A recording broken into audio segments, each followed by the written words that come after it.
used to crisscross the whole of North India on horseback to make just an inventory of monuments before they would disappear, and then they would decide which ones could be saved, could be preserved. Preservation techniques were another very big controversial issue. In fact, sometimes by supposedly preserving some, for instance, Buddhist monuments like stupas, you may have heard about these, sometimes very, very huge cylindrical or semi-spherical funerary monuments of Buddhism.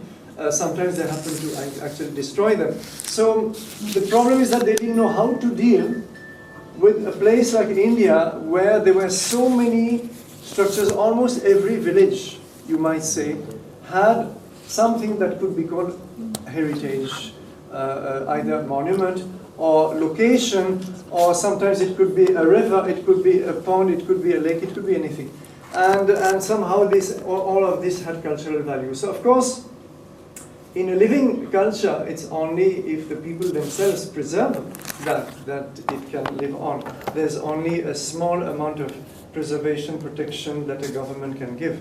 And therefore, there are huge issues in India that have to be dealt with in the field of heritage. I'll be giving some slightly more specific examples as we proceed. So, one thing which has to be understood is that initially, at the time of when the Archaeological Survey was initially founded, what was known about ancient India was very limited. Number one, it didn't go beyond Buddhist times, so let's say 5th century BC or 6th century BC at the most. There were no earlier structures known anywhere, and therefore there was a very huge mismatch between Indian scriptures, texts like the Vedas and the two great epics of India, Mahabharata and Ramayana, which spoke of such ancient ages that it boggles the mind. You have long series of zeros, which run into millions of years, literally speaking. But then, actually, on the ground, all that could be seen was no older than just the Buddhist times. So they were not really able to understand how to match these two aspects. This is, in fact, a continuing problem in some ways. But then something happened in 1921. And in 1921, a small village called Harappa on the Ravi River. The Ravi River today in the Pakistani part of the Punjab is a tributary of the Indus. And this site of Harappa had something which was attracting the attention of archaeologists in those days. First of all, it was being rapidly destroyed even in those days. In fact, the history of the destruction of Harappa itself is very interesting because some British engineers were laying railway lines through Punjab. They had some strategic interest in laying those lines, which I won't go into. But anyway, between two cities known as Lahore and Multan, which is about 160 kilometers, I think, in distance, they needed, to lay a railway line, you need ballast. You need something that's going to anchor by the sheer weight of it. So normally you use massive stones or today blocks of concrete or whatever. But in Sindh and in Punjab, there are no stones. You can't. You have to run to Balochistan if you need stones, to the mountains or the Himalayas or wherever. So they found that there was a huge amount of ruined mounds in this site of Harappa. There were big mounds and lots of bricks were there, which were of very fine quality. And they started, in fact, and in fact the villagers were also using those bricks to build their own houses in those days, that is 1920s. So they in fact decided to use those bricks, which seemed quite modern. They were just our regular bricks, what you can buy today. The same proportions were there. That is to say, the width of the brick was twice the height, and the length of the brick was twice the width, which is exactly what happens when you buy bricks today. So those bricks seemed no more than 200-300 years old, and they were in such quantities that in fact they lay a small railway lines to mine the bricks of Harappa and lay ballast for the Multan-Lahore railway line. So this was in the 19th century, and then in the 20th century, archaeologists wanted to have a closer look at this site before it was completely ruined. It was quite damaged already, quite damaged. And they found signs of an ancient culture, which initially they could not date, because dating a culture, especially in those days, there were no radiocarbon dates and so on. No modern dating techniques were available at all. So you were always dating through comparative methods. You have to have a kind of comparison with some known sites before you could give a date. But they found things which were intriguing. For instance, they found certain seals. I'll give you some photos. Seals of stone called technically steatite. I mean, this is one of the stones used for these Harappan seals, but in a hardened form. And those seals had motifs. Usually some animal was there, an elephant or a bull and so on, and some script. But then the script was totally unknown to anyone, and this was something peculiar. So they just documented this, but it so happened that the next year, 1922, the second site to be excavated was Mohenjo-daro, which was of course much lower in the Indus Valley. It's part of Sindh. At Mohenjo-daro, again there were suspicions earlier that this site had something peculiar to offer. They found the same type of bricks with the same proportions as at Harappa, and they found again those mysterious seals, plus copper, bronze objects, tools, and so on. So then John Marshall, who was the head of the Archaeological Survey of India in those days, he was a very efficient British officer, and in fact the Archaeological Survey owes a lot to his hard work, because he was really able to convince his superiors in the British government that they must give sufficient funds for this organization to do its work efficiently. And he was the first, to his credit also, to rope in Indian scholars. Previously, the Archaeological Survey of India was a complete, British citadel, you might say. John Marshall changed that and brought Pandits, experts in Indian literature, then he trained Indians to be to do some archaeological excavations and so on. So he sent someone to Mohenjo-daro, and they found those things. And then he realized that there was something very intriguing, and because 700 kilometers apart, that's the distance between Harappa and Mohenjo-daro, the same culture, apparently, with the same seals and same types of bricks and same types of bronze tools, appeared. So what was going on? And it was not relatable to any particular, Buddhist sets of monuments and artifacts and so on. So he published one article in 1924, published in a London magazine, where he gave a first report, informal report, on the results of those excavations. And then he took care to put quite a lot of facsimile reproductions of the seals which had been found. And he invited scholars from all over the world to give their opinion on what these could be.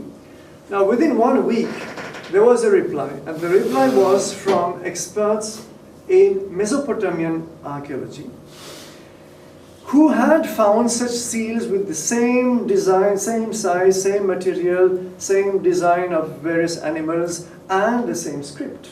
So the same mysterious signs were there in Mesopotamia, in various cities there. And I think at present, if I'm not mistaken, the figure is about 40 Harappan seals. I mean, Dennis would know better perhaps, which came out of Mesopotamian sites. This is what Jarij writes somewhere. But anyway, in those days, even at least a dozen or two were already available. And they said, we found those seals here in Mesopotamia while excavating. We don't know what they are. But now that you are publishing this, we understand that these seals have come from the Indus Valley. And it so happened that the seals in Mesopotamia were related to a period of time which was in the 3rd millennium, to certain dynasties which was in the 3rd millennium. So immediately, this gave a date for the Harappan, what became known as Harappan civilization or Indus Valley civilization. Today it is called more commonly Indus civilization, because it extends so much outside the Indus Valley that the term valley is not really applicable. For a reason I will explain, some scholars have proposed the terminology of Indus-Sarasvati civilization, and so therefore it suddenly, it was a revolution, because Indian archaeology jumped from Buddhist times, just a few centuries BC, to the 3rd millennium BC. So it was a jump of more than 2,000 years. And then, of course, the question of identifying this culture, this civilization, what was it, who ruled it, who created it, what happened to it, why did it end, why did it not, was there no continuity apparently between it and the later Gangetic civilization of classical India, that is in the Ganges plains. So many questions came up very soon in the following years, some of which continue to be debated. And in fact, I should stress that in such a vast field, there are always more question marks than we have answers. And answers are sometimes tentative, and so there are multiple. Things are not simple, and we have to accept the complexity of the field if we want to try and understand it. So I'll start with, I think, sorry, yeah.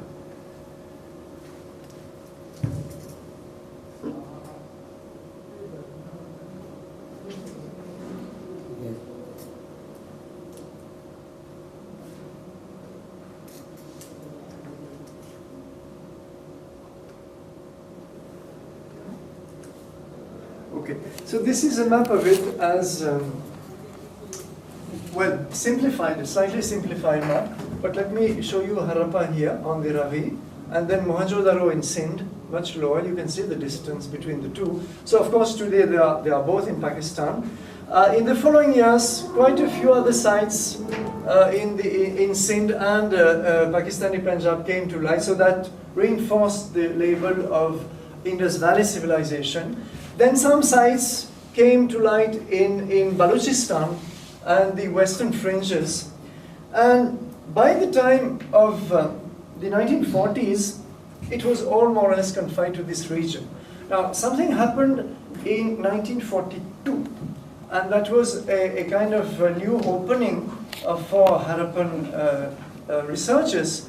And it was one British scholar. He was a Sanskrit scholar, he was an archaeologist, he was an adventurer, he was a fantastic explorer. His name was Orelstein, Mark Orelstein, quite a picturesque person who spent many years exploring desert, remote desert, forbidding areas of Central Asia, where he had unearthed amazing treasures in terms of Buddhist art and manuscripts, much of which was repatriated to British, not repatriated, it was sent away rather to British museums. And Orelstein was a very intrepid person. He never married, he was always exploring remote areas as remote as possible. He did a lot of work in Balochistan. He explored the boundaries between Harappan civilization and Iran quite a bit. But then he was 78 in 1942, and at the age of 78 he decided to launch an expedition in this region, because he had a kind of a hunch that there could be some Harappan sites. First of all, as you can see, it's not very far away, and secondly, there were earlier explorers. One Italian explorer, that is Luigi Tessitori, had visited Kalibangan and had written an obscure report that it looked very much like a prehistoric site to him. And so Tessitori had left that legacy, though actually Orelstein didn't have Tessitori's report before he started his expedition, but he had it just after. Anyhow, he started from somewhere here. This is northern Rajasthan today, and this dotted line is the international border, you see.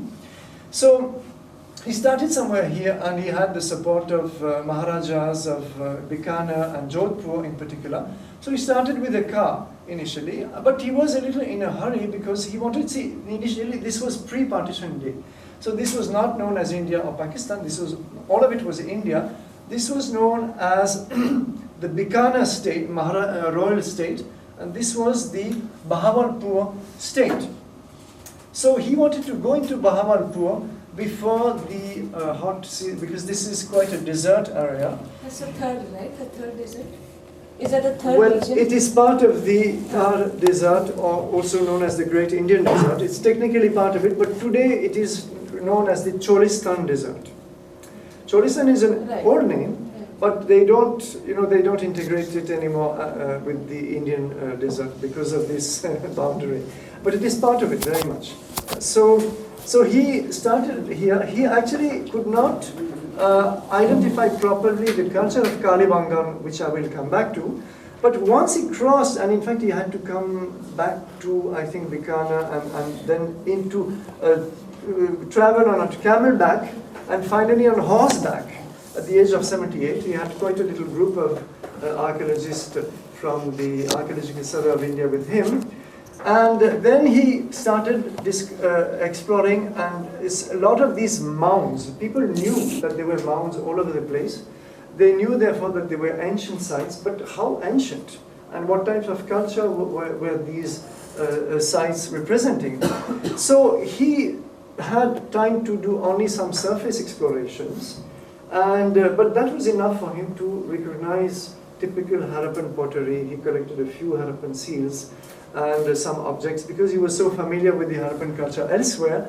So he identified, if I remember correctly, some 15 to 20 Harappan sites in this region. That was the first time that this was done. There were sites of later periods also, going all the way into the historical period of India. What we call a historical period is when the literature is understood. For example, the whole Gangetic civilization, well, we have a lot of literature that goes with it, so we can read. In the case of the Harappan civilization, it is called technically proto-historical because we cannot read the seals. And there is no literature that can tell us, who were the kings and so on and so forth. So he identified proto-historical as well as later historical sites there. Now, 1947, this becomes an international boundary. And the Indian archaeologists, therefore, who had been working at Mohenjo-daro, at Harappa, suddenly, got a sense of being deprived of their newly discovered civilization, ancient but very new, and it was all taken away from them. And 1947, there were only 2 sites in India which were recognized of Harappan culture. One is here in near Chandigarh at Rupar, and the other is here in Gujarat, and this is Rangpur. It's a relatively minor site, but it was known to be Harappan in nature. But apart from that, there was nothing. So what Indian archaeologists started to do is simply to walk into the footsteps of Oral Stein, and they started exploring. So I won't tell you the whole history of this discovery, but in the 1950s, they discovered literally hundreds of sites in this region, which is the Indian Rajasthan, Punjab, and Haryana. 3 states share this region. But these sites were mostly along the dry bed, and especially here, of a bygone river. The river is dry. It is known as Ghaggar in Indian Haryana and Punjab, and Hakra in Pakistan. But this river had, since the 19th century, been identified by a lot of scholars, Indologists, with the Sarasvati River of the Rigveda. Rigveda is the most ancient text in India. It's a collection of Sanskrit hymns to various gods. And the date of the Rigveda is very controversial, so I won't go into that. But it sings the praise of many rivers, including Indus, which it calls Sindhu, of course. So all these rivers are mentioned in the Rigveda. In fact, there is one hymn which goes like this: Ganga, Yamuna, Sarasvati, Shutudri, which is Satluj, Ashikni, which is the Ravi, and it goes on and on, up to the Indus, and even 3 Afghan tributaries of the Indus. So, very interestingly, the Rigveda placed the Sarasvati between the Yamuna and the Satluj. That's the reason why one huge dry bed, the bed of this Hakra or Ghaggar river, had been identified since the 19th century by, first of all, physically by British topographers and geologists, and then by the Indologists who were wondering what this Sarasvati river was about. And surprisingly, these sites came up exactly along the bed of this Sarasvati. But here the river is not as marked as I have made it on the map.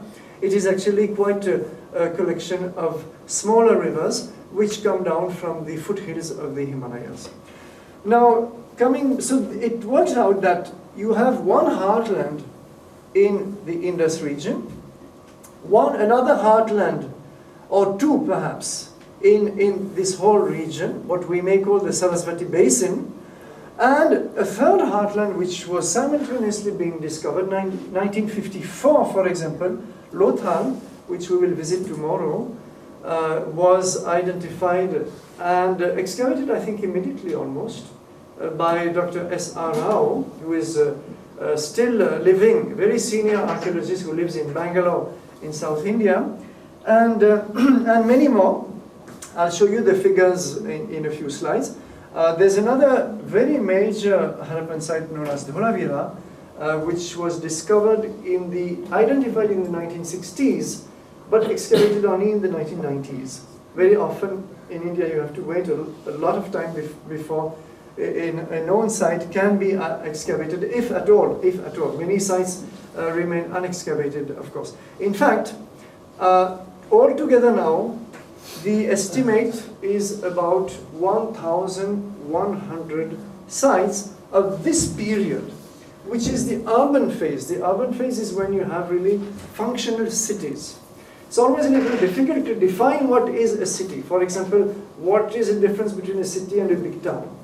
You know, there are lots of discussions among the archaeologists. It's a classical question. But let us say, to simplify and keep things simple, a city is where you have enough of civic order, administration, to give you a kind of urban feeling. That's the kind of empirical definition where you can recognize a city. Town evokes more a rural context, and there are many Harappan sites which were rural in nature, which were just in a non-urban context. But 2600 BC is when, according to modern dating, those cities emerged, and more or less all over the place. There are small differences from region to region, but it's a fact, for example, that Kalibangan, if you see the dates, radiocarbon dates of Kalibangan and radiocarbon dates of Harappa or Mohenjo-daro, they are pretty much in the same bracket of dates. So before that, of course, before 2600, because cities cannot come out of the ground overnight. That doesn't exist anywhere. For any urban civilization to come up, you need long antecedents. First of all, you have to start from village life in the Neolithic age, and those villages grow, and then networks are built between villages, and some villages take a more leading position of being a kind of a town. And then technologies have to be developed without which cities cannot be maintained. And these technologies basically are mostly one, agriculture, and two, metallurgy. These are the two essential pillars of what we call civilization. Again, how do you define civilization? That's a big, another big classical question. But civilization, let us say, since we are talking about Harappan civilization here, is again something where you have at least a notion of a state or a government, and advanced practices of trade, both internal and external, some advanced technologies, some, usually writing is expected to be part of, a writing system is expected to be part of civilization, etc. So again, experts don't always agree on all these features. There are lots of technical discussions, but empirically we can be satisfied with them. So altogether, 1,100 sites, but keep in mind that only about 10% of them, I believe at present roughly 100 mature, that is to say urban Harappan sites have been excavated.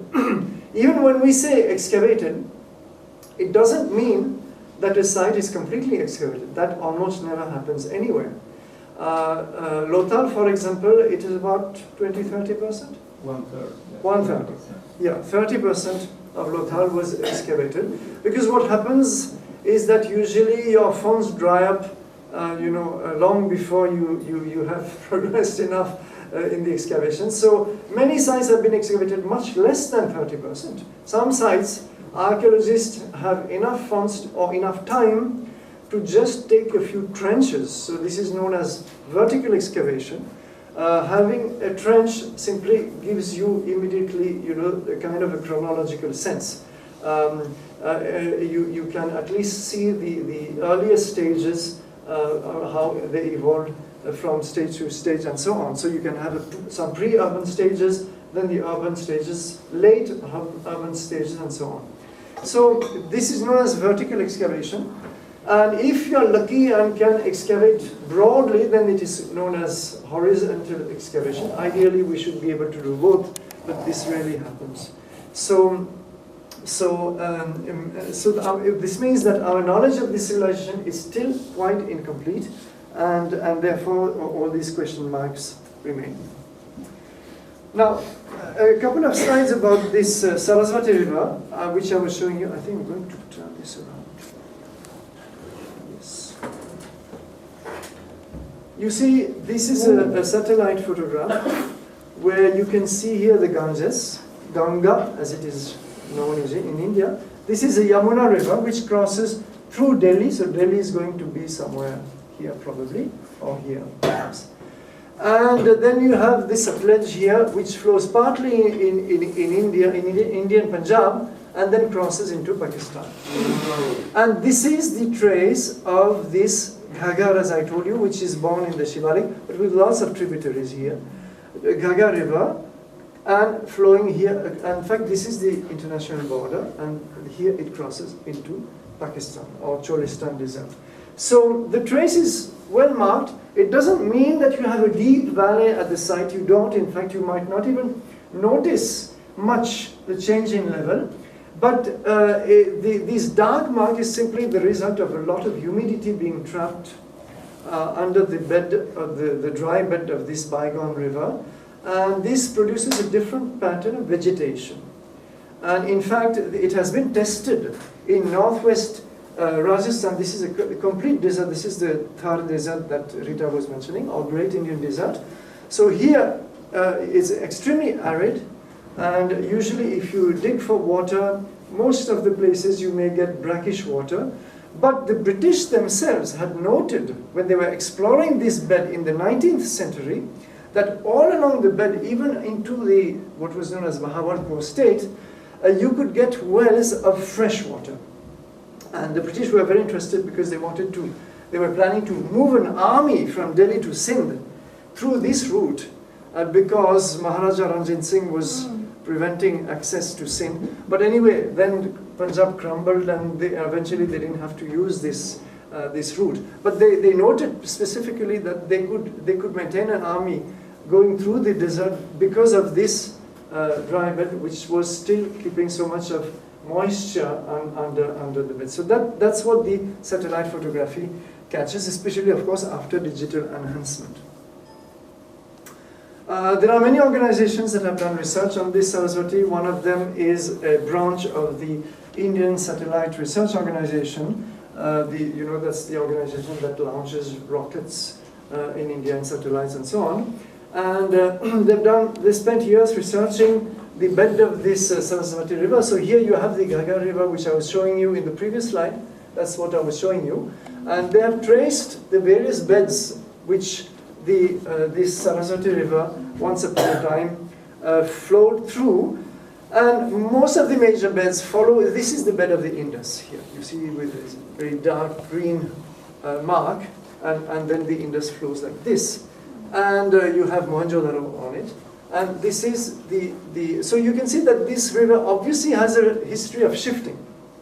And in fact, this is very important to understand that most Indo-Gangetic rivers, that is to say the rivers in the Indus and Gangetic plains, shift a lot.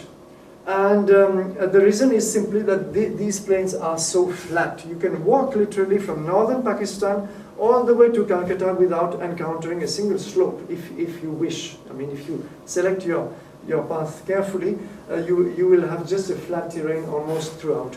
So therefore the rivers in such a context can easily shift.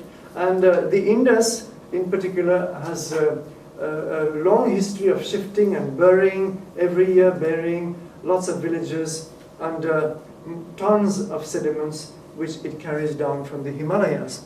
So the Sarasvati obviously was shifting also for a while, and it landed, or part of it perhaps landed, in this very arid region known as the Ran of Kutch, where the site of Dholavira, which I showed you on the previous map, is located. In fact, Dholavira is here. And this is white, incidentally, because during summer, or rather, not during summer, rather during winter, outside of the monsoon, this can be a kind of a salt marsh. There is just salt. You can cross the Ran of Kutch walking on salt, literally speaking. So this is what creates this white patch of reflection for the satellite to catch. So this is my own compilation of different publications. It's certainly not perfect, but it gives a fair idea. In fact, figures are being revised all the time. In a state like Haryana, in India, in a state like Haryana, there are new Harappan sites being discovered almost every month on average. So these figures are not necessarily up to date or perfectly accurate, but they still give you a rough idea. During this mature or urban phase, we have 360 sites in the Sarasvati Basin. This is further east in northern India. Gujarat has a big chunk, as you can see, 310 sites. So that means Gujarat was itself another heartland of this civilization. And Pakistan, including Indus and Balochistan and the northern fringes, also altogether 460. So these are the figures we have at present. Now, to show you an example of information that the pattern of sites can give us, I drew 3 maps by scanning some maps that archaeologists had published, where archaeologists had put together all the 3 phases, that is to say pre-urban, urban and post-urban. So I separated the 3 phases, and again these maps are not necessarily up to date because a lot of sites have been discovered since the publication of the original maps. But if we take this period, which is known as the, usually it is called the early Harappan phase. It is the phase where the technologies were rapidly developing, the trade also, and the towns and villages were kind of converging towards urban life. So exactly, again, what triggers the transition from pre-urban to urban, what makes people decide that they're going to build cities is a big question mark, and we're not very sure that we have the answers at all. But the fact is that at some point, cities do appear. And before that is this period, with the transition of about 100 or 200 years before the cities appear. And this is the pattern we have in the Sarasvati Basin. So you can see that there is a kind of continuity of sites throughout, up to this point deep into the Cholistan desert of Pakistan. This is again the international border. So this is the pattern in the pre-urban phase. In the urban phase, something happens. There is a first break in this river. For over 100 kilometers, no sites of the mature phase have been found at all. Quite a lot still below, which means that probably there was an arm from the Satluj which was feeding them with water. And here we have otherwise a fair continuity of sites. In fact, there would be many more sites than what I have shown. But then, about 1900 BC, look at the central area here and see what happens in the next map. This is the pattern. So there, obviously, something quite drastic took place. And it's well accepted now by most archaeologists and scholars that this river system rather, because there's a tributary to the south, must have dried up in its central phase completely. So something happened, and what is usually thought is that this river was actually taking waters both from the Yamuna and from the Satluj, and that perhaps, you know, you would have known, all of you, I'm sure, that India is a separate tectonic plate from a center from Asia. So we have the Indian plate and we have the Asian plate.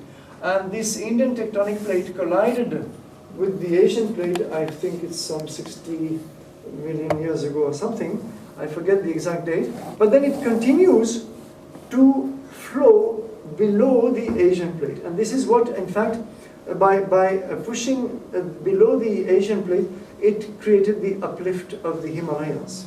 This is the result. The Himalayas are the result of this collision between those two plates. So this is a very unstable zone, seismically speaking. This is a zone where you have regular major earthquakes happening, also minor ones, of course. It's a zone of subduction, I think that's the technical term, which geologists use.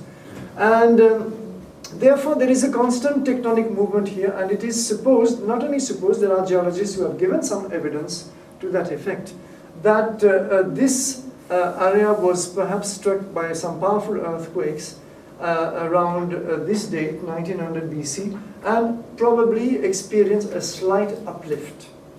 Now, if you remember what I was saying before, this is an extremely flat zone. And the altitude here is just 300 meters above sea level. So you can see that the flatness of the land all the way to the sea, there's almost no slope at all.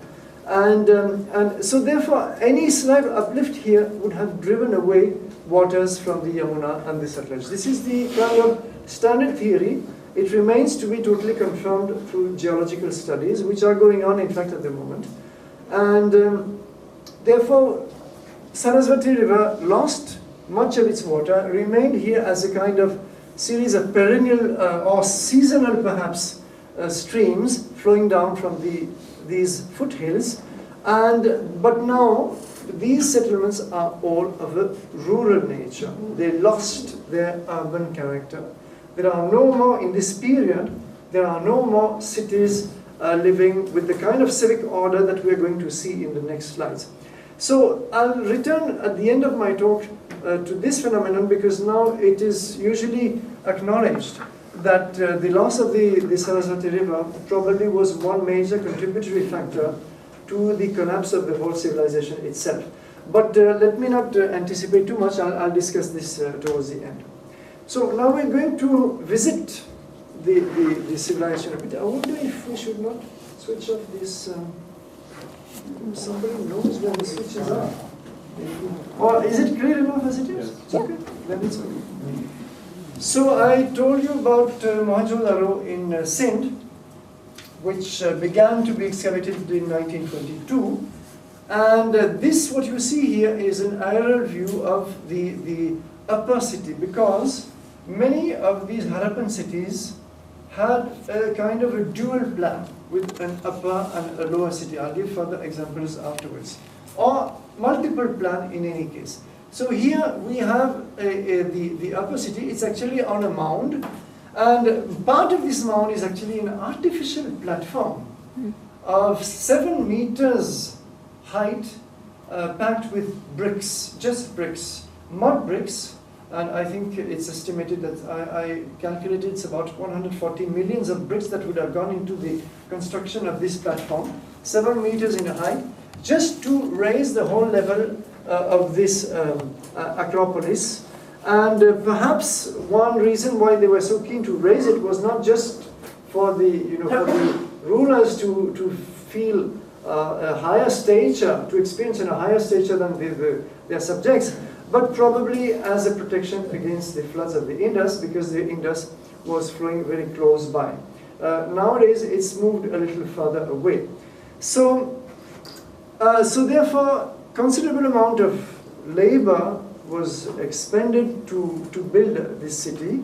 And secondly, what you can see at first sight is that those who built the city had a very clear plan in mind, because you can see that the streets are perfectly aligned, and there is what is called technically orthogonal town planning, geometric town planning with right angles. Not only that, they follow the cardinal directions. This is almost exactly the north-south axis, and this will be east-west.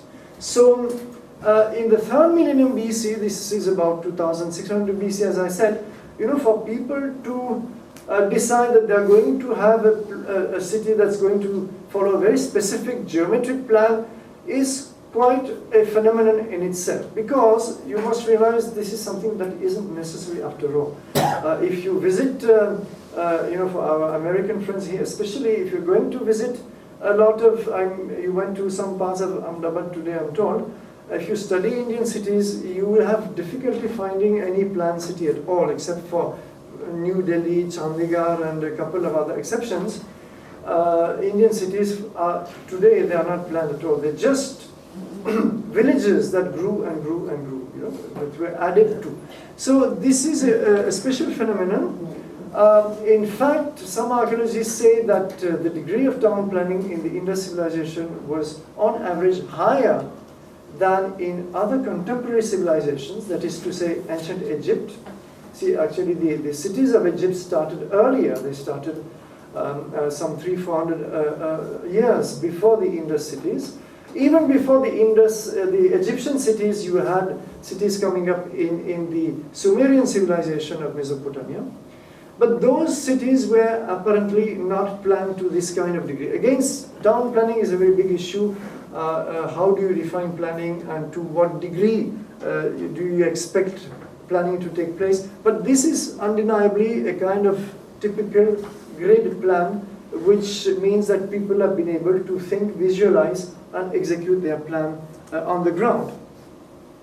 This is a part of the lower city of Mohenjo-daro. So here you see something different from the upper city, and obviously constructions are much more cramped, but still there is a general north-south alignment of the major streets, as you can see, and general attempt to keep to 90 degrees more or less, but it's far more irregular all over. What's interesting in the lower city of Mohenjo-daro is that you have sometimes large complexes, which may have been one single house with multiple rooms belonging perhaps to richer families like traders and so on.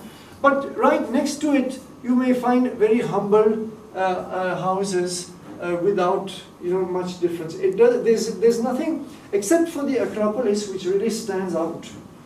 There is nothing in the lower town of Mohenjo-daro, as far as we know, that would be like, say one area is a slum and the other area is the posh area for the rich people. There's no such segregation as far as the architecture tells us.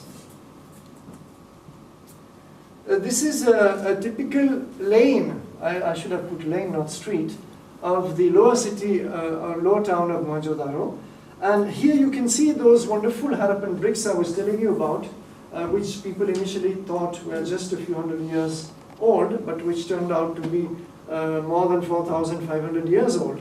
And they were, in Mohenjo-daro, most of the bricks were baked, fired, which means again a huge expense of labor, time, and consumption of fuel and so on. And perhaps the hypothesis has been that they were keen on fired bricks as a protection against floods again. Because here, for instance, you have a message of floods.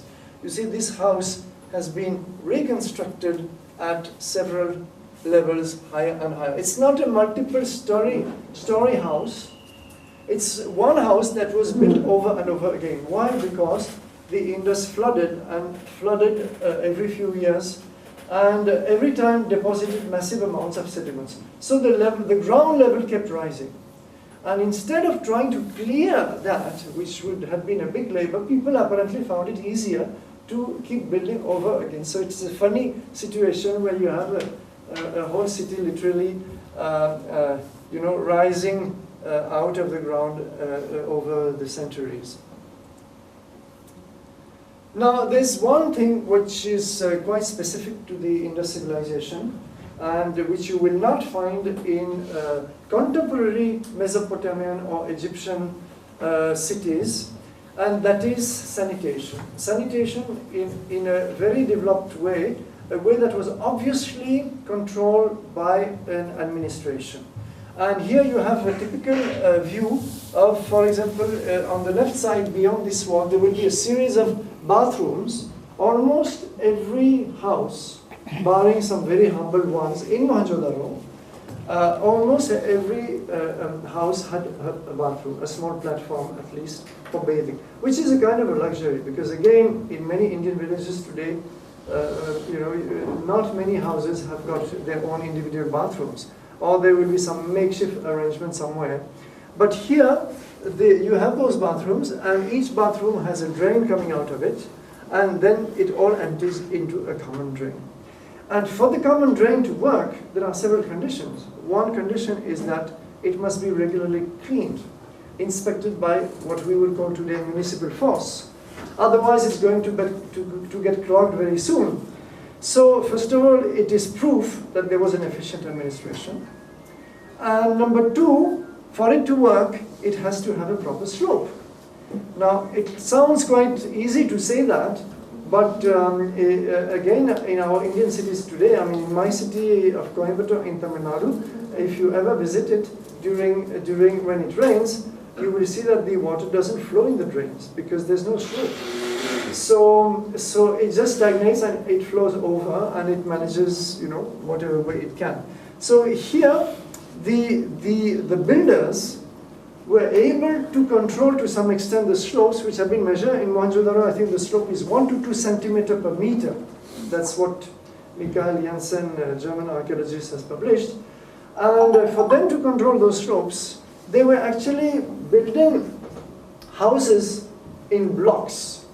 Blocks of houses, not houses one by one, but houses were grouped on platforms. And each platform had a specific level. Those platforms were again arranged built with mud bricks. So you see, the whole thing is a huge enterprise to have a sanitation system working efficiently for a city estimated to have had approximately 50 to 70,000 inhabitants. This is the estimate from Mohenjo-daro.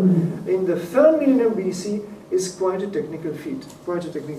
So you will not find in the Harappan civilization monumental buildings like, say, the pyramids of ancient Egypt or the ziggurats of Mesopotamia.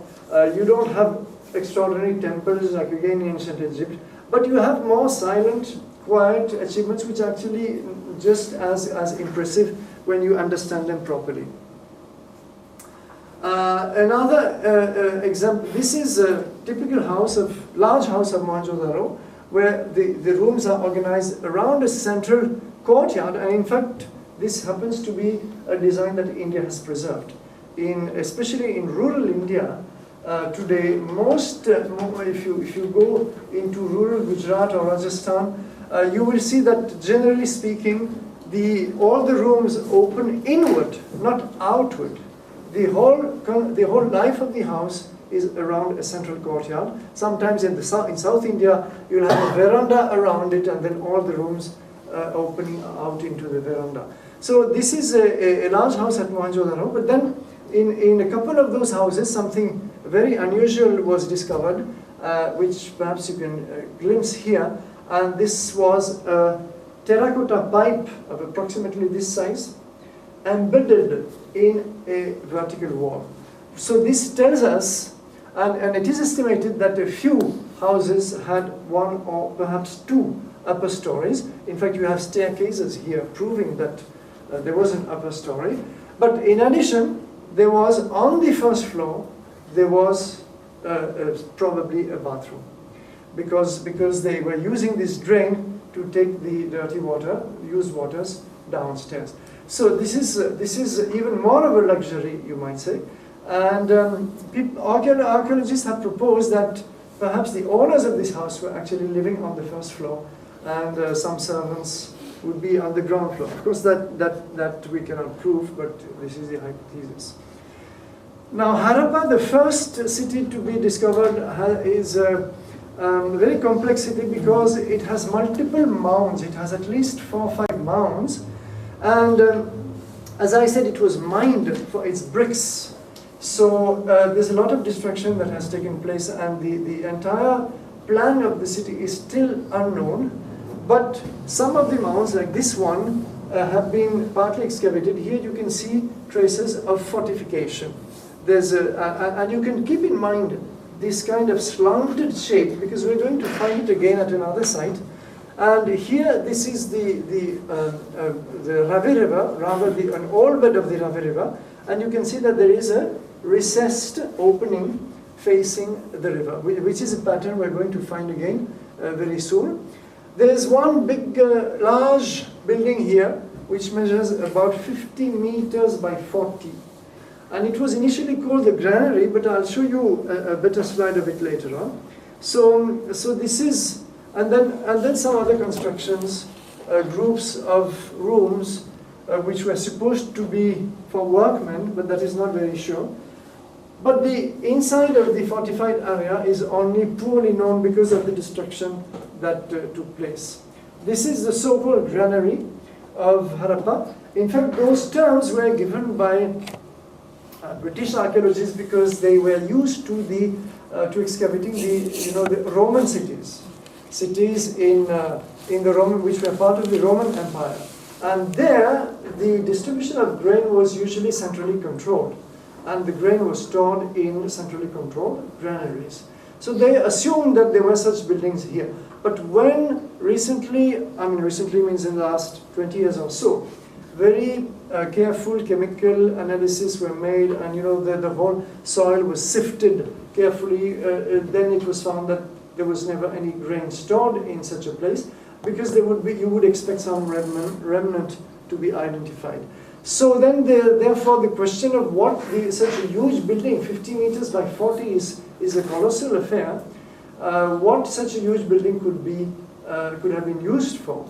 And one of the proposals is that it was perhaps a kind of an assembly hall where communities met, or the rulers were meeting representatives of the inhabitants. We can only imagine, but there seems to have been a kind of collective community use for such, because it was the architecture with all these kind of separate rooms. The architecture does not really speak of anything like a palace. It doesn't evoke a dwelling of a ruler in particular. It might have been, but it is a bit doubtful, especially because it is outside the fortified area also. Now, you see, we find something quite similar to the previous slide in Kalibangan, in Rajasthan. I showed you on the map. This is a little inside, not very far from the Pakistani border. And here, you have again a division between upper city, or Acropolis, and lower city. And there is this river Ghagar, which has been identified with the Sarasvati River, as I said, was flowing in those days. And you can see again a kind of a recessed entrance facing the riverbed for the Acropolis. This one also, in fact, has a small recessed entrance here.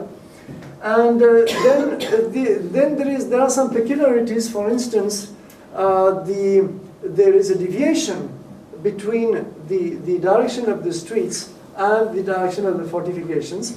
Why is not very clear, but this seems to be a deliberate intention. And you can see that otherwise the fortifications follow the cardinal directions. So Kalibangan is a small site. It's about, I think, about 10 hectares or so. It's not a large one like Mohenjo-daro and Harappa, but it seems to replicate very much the town planning of sites like Mohenjo-daro or Harappa, especially this division between upper and lower city. There have been very few wells, unlike at Mohenjo-daro. In fact, I forgot to mention that Mohenjo-daro had an estimated 700 wells scattered through the city, both public wells in streets as well as private ones in houses. That was for Mohenjo-daro. But here at Kalibangan, only 1 or 2 wells have come to light, or maybe 3 altogether. So this means that, and no reservoir, no major reservoir at all. It means that probably the inhabitants were drawing their water from the river or from channels which they had dug to take water closer to the site. This is the message that the architecture gives us. Most of the habitations, the houses, were located in the lower city, and a little bit in this portion of the upper city. The lower portion of the upper city was reserved apparently for some ritual activities, because all that has been found is big platforms of bricks and nothing built over. So this must have been a kind of a gathering ground where some collective activities, ceremonies were taking place. This is one house of Kalimangan which has something very peculiar, and that is the presence of flooring tiles. And you can see here a typical Harappan pattern, which you will see on a lot of pottery, known as intersecting circles, for obvious reasons. And these tiles are large terracotta tiles. Terracotta, as you know, is fired clay. And this is obviously a luxury. I mean, you can call it a luxury or even a superfluity. It is not something you need. You know, it's not an essential of life. Today, most Indian houses can do very well without flooring tiles. So it shows not only a certain artistic or aesthetic sense, but also perhaps enough in economic affluence, at least among a section of the population.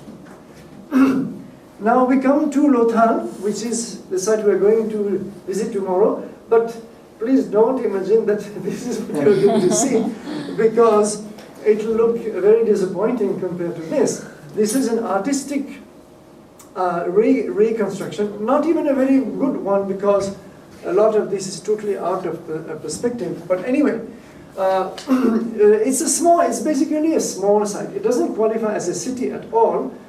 It qualified probably as a small town.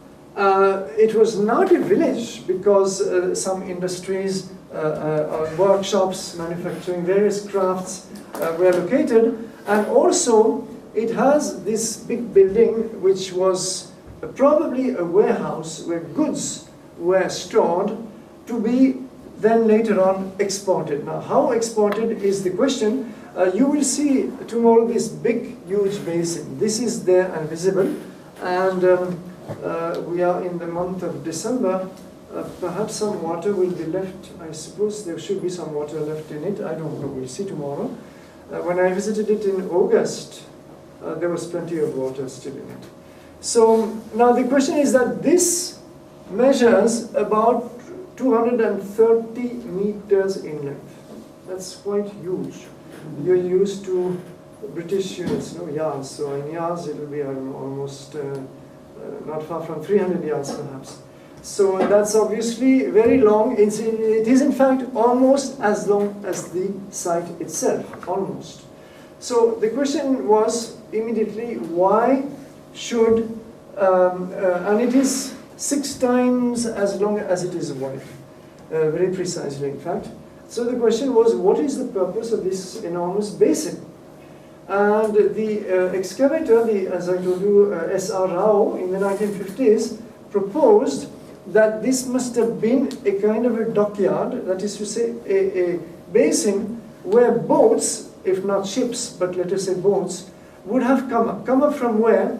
Come up from the Gulf of Cambay, or Khambat, as it is called in India, which is a small gulf, which I would have perhaps to interrupt this and go back to the initial map so that you can follow, because otherwise it will be a little abstract. And for tomorrow's visit it will be useful. This is it. See here, this is Lothal here. This peninsula is known as Saurashtra. It is a major part of Gujarat. And you have here the Narmada River, which is, or used to be, a very powerful river, emptying here. And this is the Gulf of Cambay or Khambat. And the assumption, there is a river here, which is the Sabarmati, and one tributary of it passes not far from Lothal.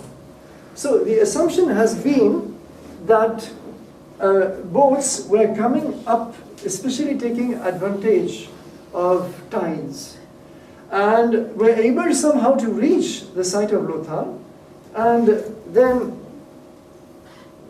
dock there, take delivery of goods.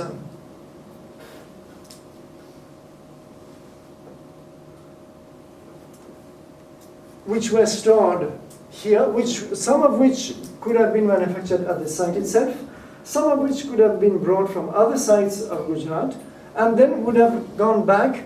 And this is, in fact, this is one of a small tributary of the Sabarmati River, and this was described as in the excavation report as a nalla. A nalla is simply a kind of a small seasonal channel, where during the monsoon, when it rains heavily, you will have something that looks like a stream or even a small river if necessary, but then once the rains are over, it will disappear in the landscape again. So there's a big controversy about this dockyard, which you can see better here. This would have been right after a good monsoon. This is more or less how we saw it when we visited it in August. And the controversy was that points, discoveries in recent years strengthening the hypothesis of a dockyard. One of them is the discovery of marine organism in the dockyard itself. So the presence of seawater at some point in the past has been established. Secondly, geological studies have proved that the estuary of this tributary which passes beyond the site here of the Sabarmati was actually much closer to the site in the 3rd millennium BC than it is now. In other words, the sea level in this Gulf of Cambay has come down to some extent over time, and therefore the sea as we see it now is much further away from the site than what it was at the time. Dennis? Now it's almost 30 kilometers. Yes, quite far. In the 3rd millennium, it was probably no more than 5-7 kilometers. Exactly. So that would have made... Considering also 12 meters of tide. Yes. So that would have made the site reachable. For those who have not understood, Dr. Denis Frenes from Bologna University in Italy has worked on the Indus civilization quite a bit, and in particular he has spent several seasons working at Lothal with the different techniques of geomagnetism, that is to say, measuring but I should not say too much, because tomorrow when we visit the site with you, you can tell us in more detail what the kind of research. If you wish, at the end of the presentation, I can briefly, yes. I have a PowerPoint, I can very briefly show some images. With pleasure, we'll do that. Very well, excellent. So this is a summary of the dockyard, but so far, I mean, without trying to be chauvinistic, because it is true that some Indian archaeologists were taking pride in the fact that this proved, maritime contacts between Lothal and other sites. Even some seals were found, maybe you will show that in your presentation, were found which showed trade contacts with the Persian Gulf at Lothal. So they were taking some pride in this dockyard, and then of course this was being demolished by non-Indian archaeologists who were objecting to it. So it took a bit of a kind of, Indian archaeologists versus non-Indian, which is a little sad of a development, but ultimately looking at it as objectively as possible, personally I found that the dockyard hypothesis is still the most plausible. It is not 100% proved perhaps, but it would be absurd for such a small site to have built so carefully a huge reservoir of baked bricks. It is built with bricks. If it did not need it, if it needed just to store water. Moreover, the walls are vertical, and there are no stairways going down into them. I will show you in a few slides reservoirs excavated at Dholavira, and they were undoubtedly for storing water. And there you have stairways going into them, for the obvious reason that as the level of water goes down in your reservoir during the dry season, you need to go down into it more and more and to be able to fetch your water. There are no such stairways here at all. So that's also an important point against the water reservoir hypothesis. Anyway, we'll come back to that. A row of bathing platforms, we can see a few of them still we'll see a few of them tomorrow. That is at Lothal. It shows you not only that, see again these bricks follow the same standard of proportions that I've told you at Mohenjo-daro and Harappa. So this is remarkable in itself because it means that there was a kind of community of builders or masons who had these well-set standards and were able somehow to get them accepted over the entire civilization, whether it is Punjab, whether it is Sindh, whether it is Kalibangan in Rajasthan or Lothal here in Gujarat, we find the same type of bricks. So that is number one. Number two, even the idea of bathroom, which as I said is not a compulsory thing at all, the insistence of hygiene therefore, and this notion of drainage and sanitation is more or less standardized at those sites. So this is a view of the warehouse, which we'll see tomorrow. More or less like this, except that most of the bricks which we'll see tomorrow are actually modern replacements. They were not able to preserve the thing in its, but we will see a few Harappan bricks in some places. And this unfortunately will hardly be visible because much of what was excavated has been buried back again for the simple reason that it's the most effective way to preserve excavations. This is often done in India in the absence of good preservation policies, not enough qualified staff and techniques to ensure preservation. If you leave things out in the open, then the best way is to just rebury it. So much of this will not be visible. This was called as the Bazaar Street because there were some workshops there, especially manufacturing those lovely Harappan beads, which I will show you later on, but also some metal workshops meaning bronze and copper. Now I have told you about this city of Dholavira. Now this qualifies as a city because of its sheer size, first of all. It's 770 meters in length, so when you calculate it works out to about 48 hectares. So first of all it's very large. Number two, it has this amazing kind of regular pattern where here we have not a dual town plan, upper and lower city, but we have a triple. This is the Acropolis in blue, which has two divisions, as if you remember, just like at Kalibangan. So the Acropolis here also is divided into two parts.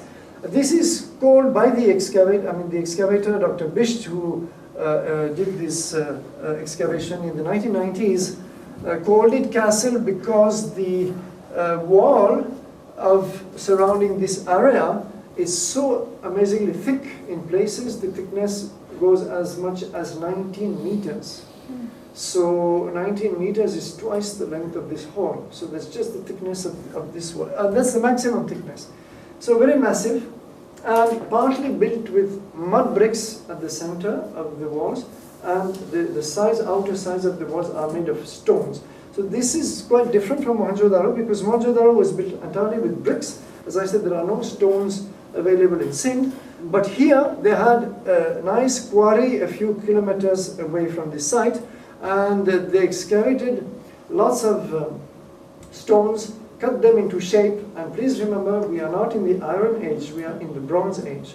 So they were having only copper and bronze tools. If you take ordinary tools of copper and bronze and try them on such stones, within minutes your tools will be blunt. You will not be able to work. So they had found techniques to harden bronze by adding some specific impurities, like for instance arsenic, sometimes nickel and so on, and they found ways to harden bronze almost to the point of iron. And that is how they could work all these stones.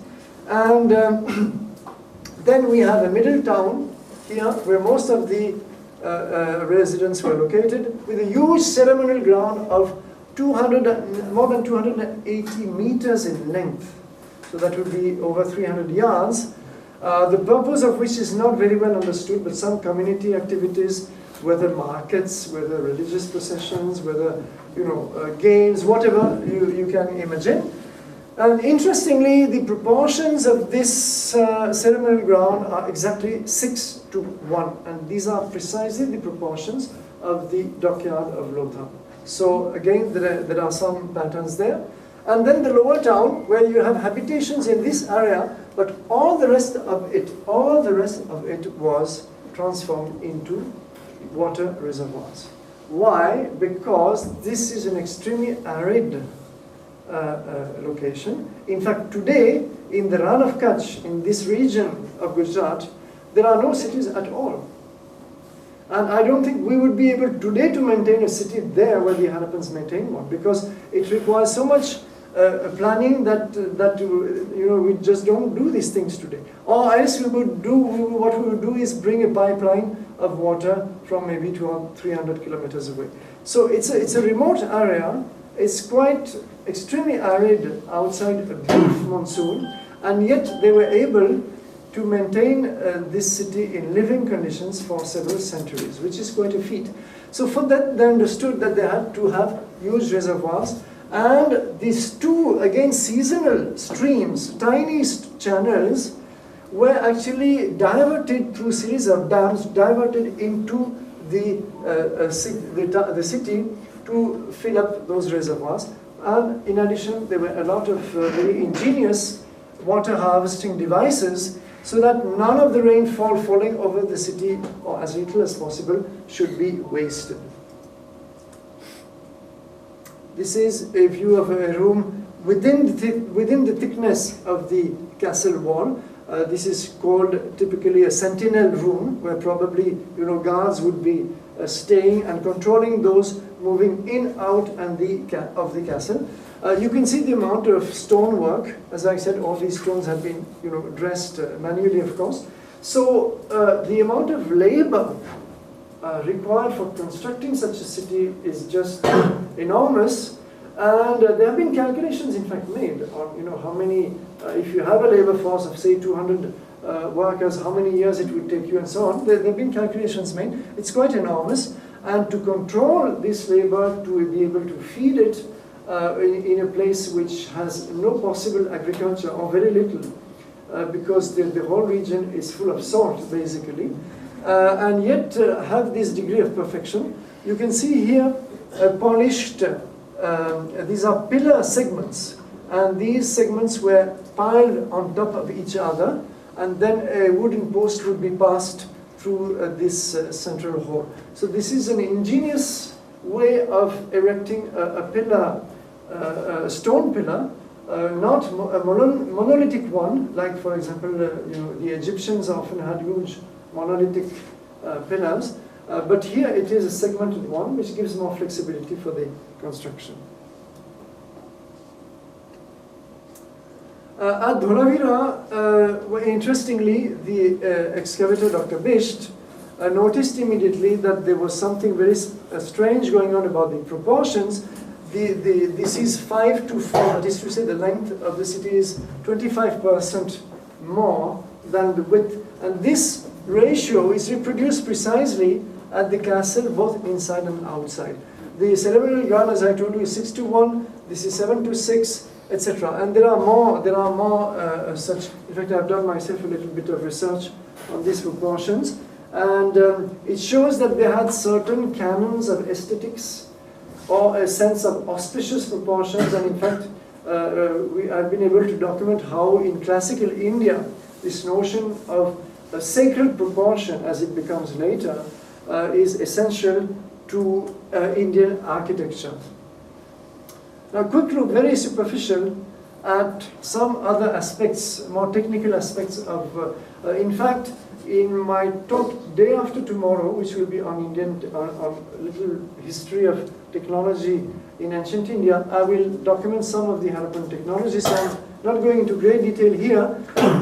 This is the earliest beginning of agricultural practice in the region. This is in Balochistan, but just 160 kilometers or so from Mohenjo-daro. And here, 6000 BC, of course, there's no question of civilization as we have been discussing it. This is a total village life in Neolithic age, so no bronze tools, no metallurgy as yet. purely stone tools. And yet, around 6000 BC, at this site, which was excavated by a French team of archaeologists in the 1970s and 80s, evidence of a lot of these granaries, small kind of boxes lined with clay to prevent the grain from being lost to dampness in particular, and lots and lots of them, which shows a kind of collective organization of the village community in storing and, of course, necessarily distributing the grain. So this is in 6000 BC, therefore a level of sophistication in the society that we might not normally expect at that time. Now, coming back to the third millennium, when the civilization is on, there were, initially for a long time, archaeologists were skeptical whether the Harappans were able to plow or not their fields. So they said they were doing agriculture without plowing their fields. But then models of plowshare have been found. This is in Haryana, in Banawali. What were the Harappans growing as crops were mainly barley and wheat. These were the two main Harappan crops. A lot of different millets also, some grams, etc. All kinds of cereals, but except that rice apparently was not very common. Though there was some finding of rice at Lothal and also at Harappa, but it doesn't seem to have been a staple diet for the Harappans. It was mostly barley and wheat, and of course a lot of meat of all kinds, goats, cattle, fowl. They were also good hunters. All the bone remains have been studied at a lot of sites, so quite a diverse diet on the whole. Now, incontrovertible evidence of ploughing was found in the 1960s at Kalibangan. This is just before the urban phase. It is the early mature, the early Harappan phase, as it is called, where archaeologists, in fact, the archaeologist who was directing these excavations, Professor Bibi Lal, is still alive. He celebrated his 90th birthday this year. They found that this field was ploughed with two different networks of furrows. And this is peculiar because normally in India, when you plough a field and elsewhere also, you would expect a single direction of furrows. So what the archaeologists did, and this is something that is very commonly done in India, when you want to find an answer to such a question, usually you just look around and you see whether by some chance there might not be a survival of such remote practices. And this is exactly what they found in this case. In the nearby village of Kalibangan, they found in the 1960s the exact same double pattern of furrows, and they asked the villagers, therefore, why do you do that? Of course, the villager had no idea that he was continuing an almost 5,000-year-old tradition that he couldn't know, but he knew the reason. And the reason was that this is pretty far north in India. This is a northern latitude, and these are the winter crops. Now, in the winter crops, in the northern latitude, the sun will never rise very high on the southern horizon at midday. And therefore, it will be casting fairly long shadows. And they organized in the north-south long furrows, tall plants like mustard, which would interfere only with each other, and this would leave the east-west furrows free for shorter crops like various grams and cereals. So it is a clever system of intercropping, which can be practiced only in northern latitudes. But what is very important here is the sheer continuity of the practice across something like 4 millennia. Yes, please? So how can you tell, like, a 4,000-year-old thing which way the fields were plowed? It seems like enough dirt would come in that you couldn't actually tell that anymore. Today, you mean? Yeah, right. When you go look at it today. Well, today I cannot tell you in this particular area what they would be practicing today. This is in the 1960s, so that's 50 years ago. Mm-hmm. Today, agriculture in North India has been pretty much, throughout India in fact, has been pretty much mechanized. But I guess how can you tell that the tradition is that old of organizing crops that way? Well, because they follow exactly the same pattern that was there before. Okay, so how can you tell that the pattern was there before? Like, Well, physically, I guess, from the excavations. because this is what they found on this layer, 2800 BC, and it's exactly the same pattern. So, what are you asking whether there could have been a break in between and they would have resumed independently the same pattern? I guess it seems odd to me that like evidence of that would survive for 5,000 years with you know all the weather coming in and changing things. Well, there's no real reason. It's all dependent on the latitude.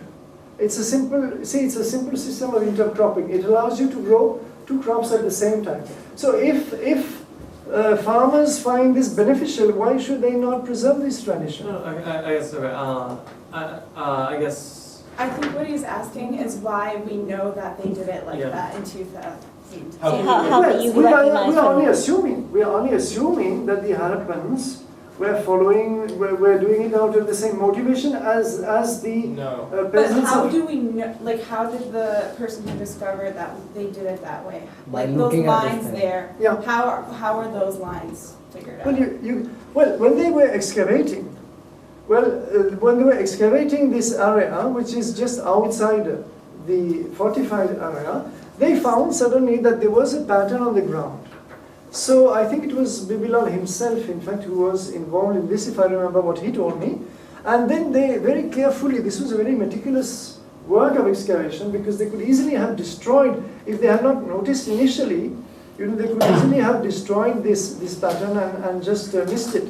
But there were definite traces on the ground, which were left by, I don't know exactly by what, by a different mineral composition perhaps, due to the organic composition. I'm not very sure, but this pattern was there. And it so happens that when they were trying to understand this pattern and why these furrows were in two directions, then somebody realized that it was still the same in the nearby village. So of course the continuity struck them. So we cannot prove, if you want a mathematical proof that the Harappans were doing this for the same reason as the farmers of the 1960s, of course it cannot be offered, but the continuity was sufficiently striking to the archaeologists. And these farmers explained to them why they were doing that today, I mean in the 1960s. So it is reasonable, let us say, it is reasonable to assume that the Harappans were doing it for the same reason. But this excavated field is not in question. I mean, this is well accepted among archaeologists that there are double networks of furrows. Are we going to be able to see anything like that tomorrow? Excuse me? Are we going to be able to see anything like that on our trip? No. Okay. I'm afraid we don't know much about agricultural practices around Lothal, not There are much. some Jira fields of cumin. And Cumin. corn. I don't That's know. a spice. That's a spice, yes. Elsewhere, I think in other sides of Gujarat, like Rojdi, We can ask the villagers where they are still, yes. but they use. But today, mechanic. what happens is that today, in the last 20 to 30 years, agricultural practices in India have drastically altered. They are no longer these traditional practices. It's all mechanized, and it's doubtful that you would have any such continuity at present. Now, coming to the question of governance and who was behind this civilization. Initially, these seals, these are some examples of these famous industries I've been telling you about, where usually you have one powerful animal, whether real animal or mythical animal like this triple-headed animal, and this indescript which remains undeciphered, or perhaps it has been deciphered, but we cannot say. In fact, there are at least 150 people who claim to have deciphered the indescript. And the problem is that there is no real way to verify. You can rule out the most fanciful interpretations, but some possibly better interpretations cannot be verified simply because the inscriptions are so short. So unless you have a longer text you cannot make out a syntax. Though some people have proposed, you can never be sure that you have a syntax. And so therefore the only hope to either decipher or let us say verify or disprove a particular proposed decipherment is either to find a long text one day, which doesn't seem very likely because it doesn't look like the Harappans were ever bothered engraving, though at Dholavira some signs have been found engraved on a stone, but that's a unique example. Otherwise, they were not doing this kind of inscriptions as you find, for example, again in ancient Egypt.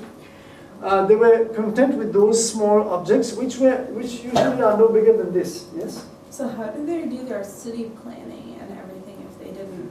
How did they do the city planning? Because I just feel like in order to plan something that's that geometrical, you have to communicate with a lot of people, which we do in writing. True, quite so. There must have been, the assumption is, but there must have been a kind of, these activities must have been community-based. There must have been, because this is the tradition, in fact, in India, so archaeologists are tempted to project it backward, where there would have been, perhaps one community of town planners and architects. In fact, it exists in traditional India. They are known as shtapatis and so on. And we still have some of them in the south.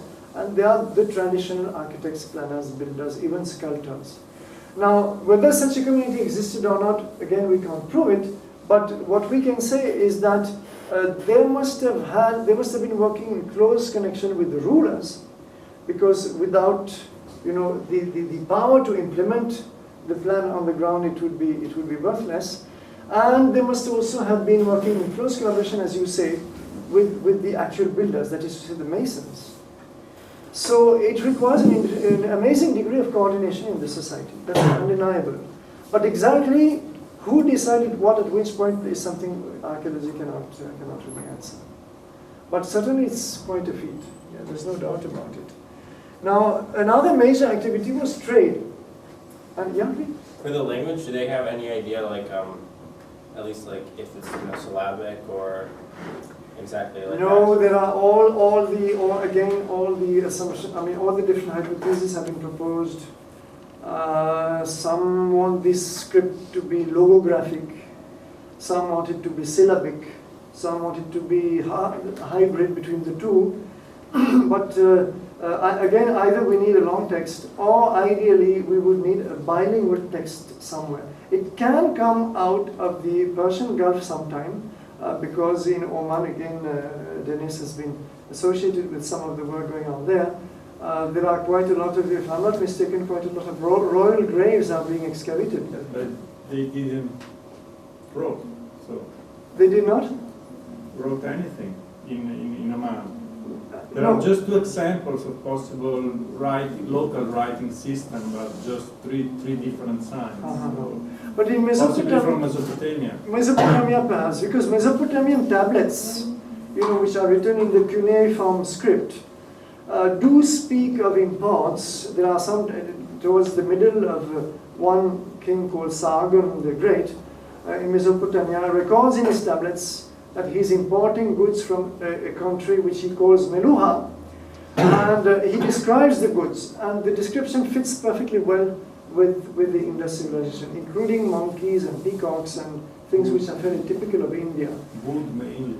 Wood, but also jewelry, and I think he mentions spices, perhaps.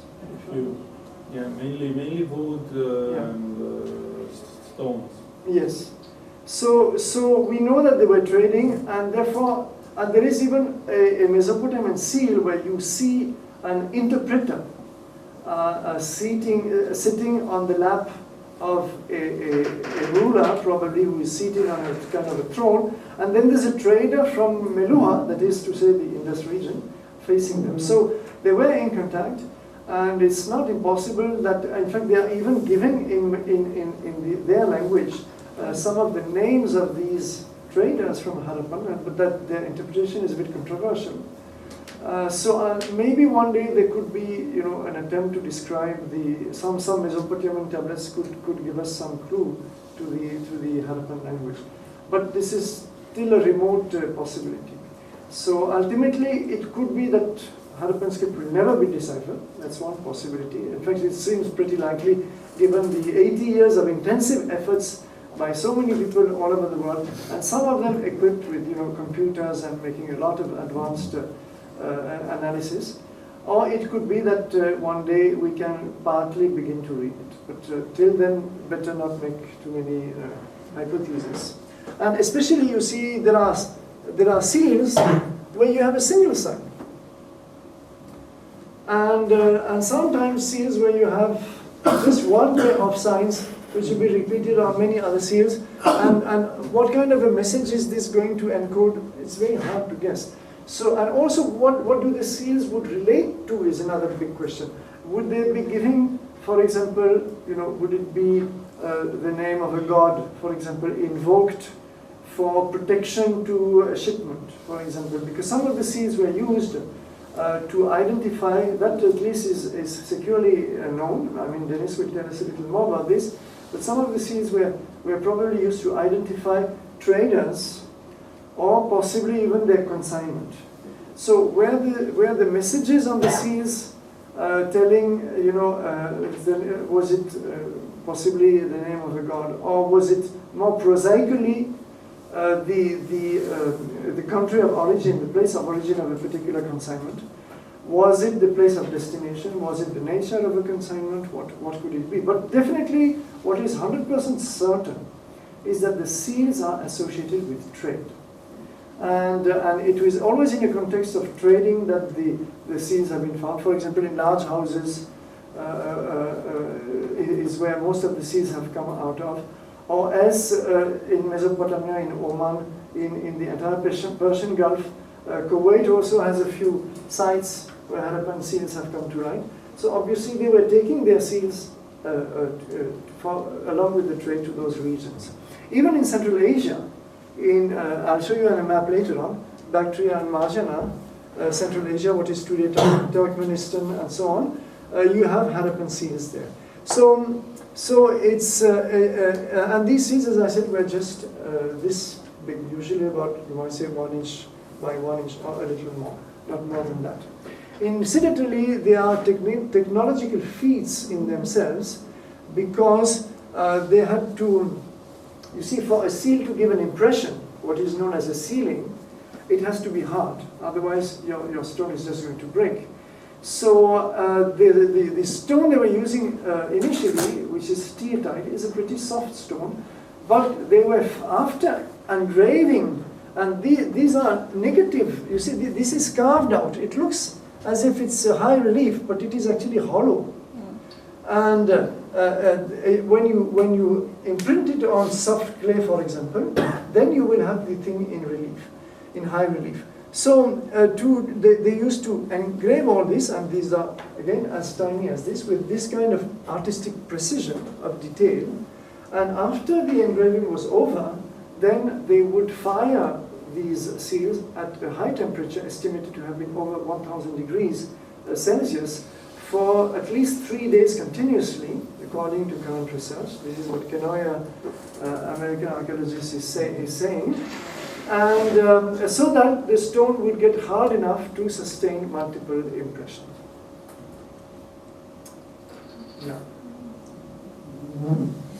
Now, other aspects, quickly, this is a Dholavira I've shown you. Again, this shows the kind of sophisticated perfection of stonework.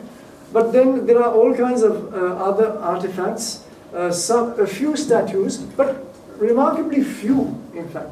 If you compare to contemporary civilizations, again like ancient Egypt, which is so profuse in artistic creation, this is quite meager. Though the capacity was there, as some of the statues show, they did not mass produce art, and in fact the largest Harappan statue is no bigger than 70 centimeters. It is a statue of a ram, which I think comes from Mohenjo-daro, but most of them were tiny things.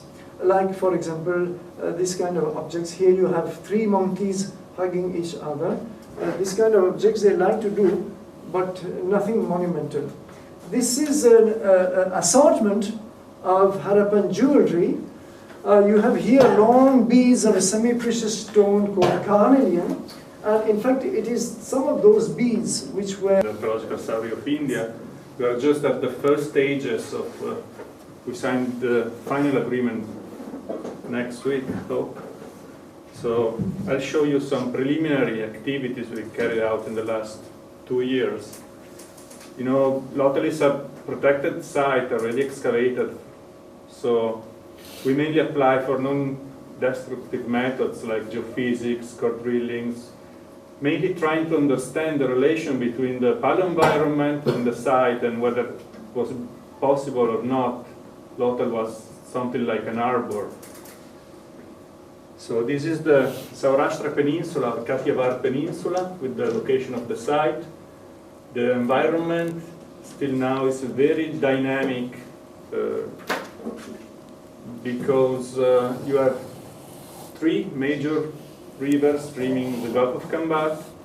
Gulf of Kambat is the 2nd place in the world for tide. It's up to 12 meters.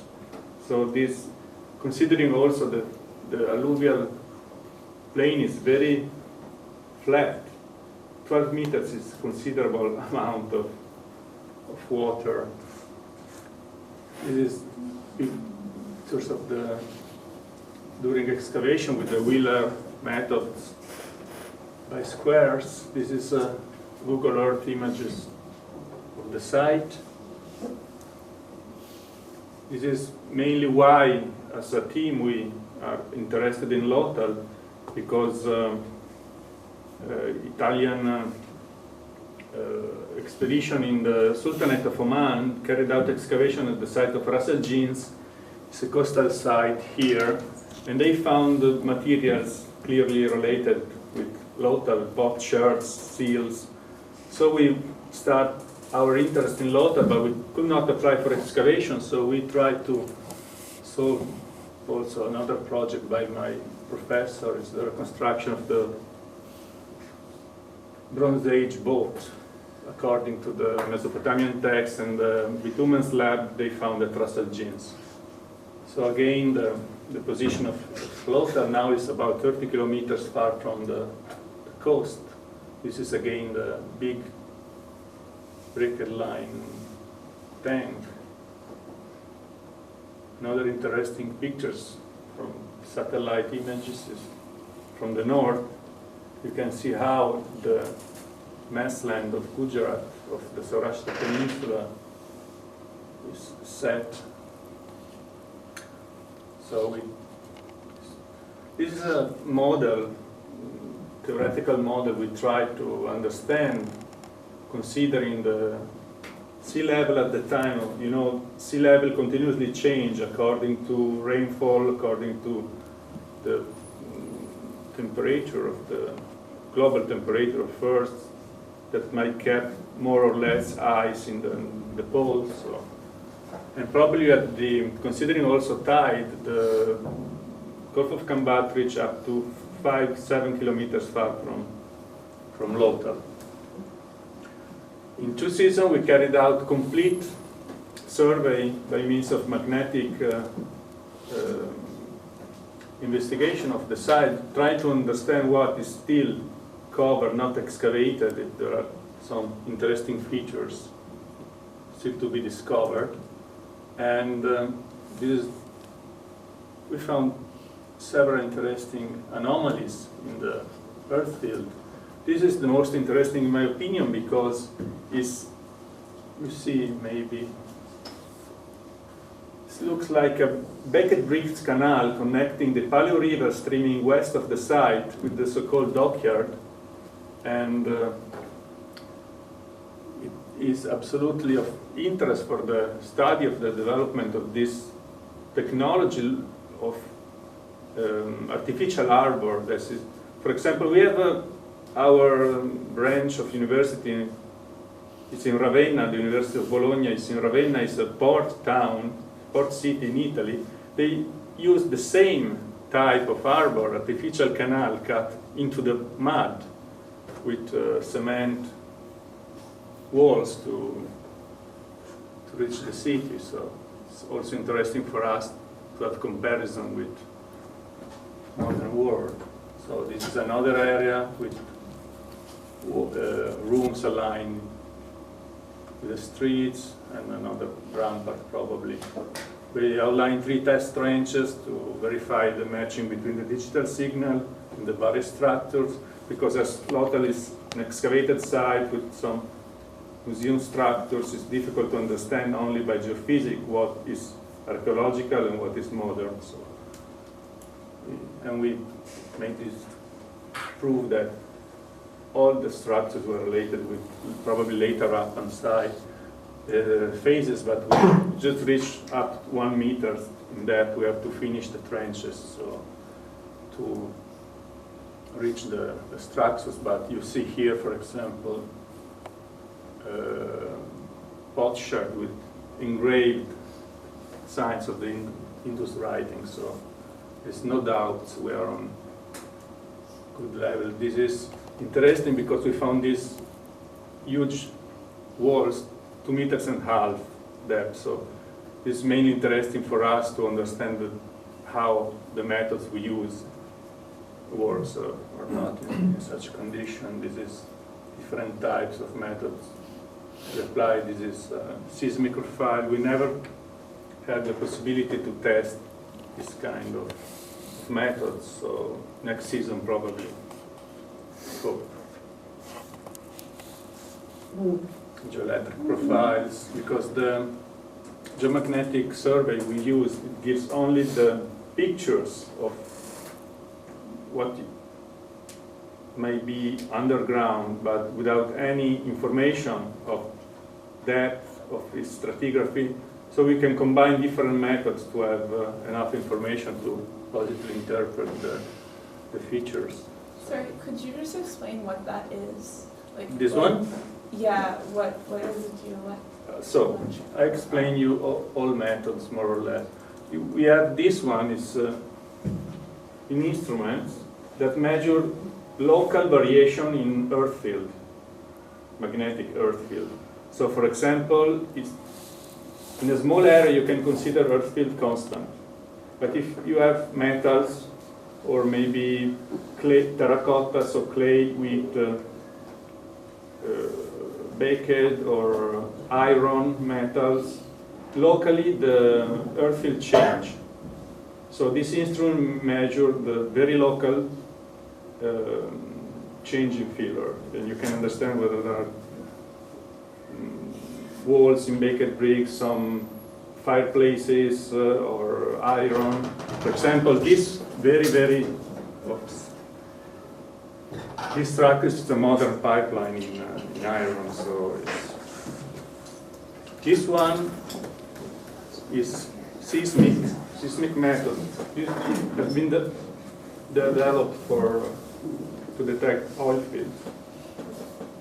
But used for archaeology, of course, the scale is different. But measuring the return wave, you can understand differences in underground features, whether walls or ditches or something like that.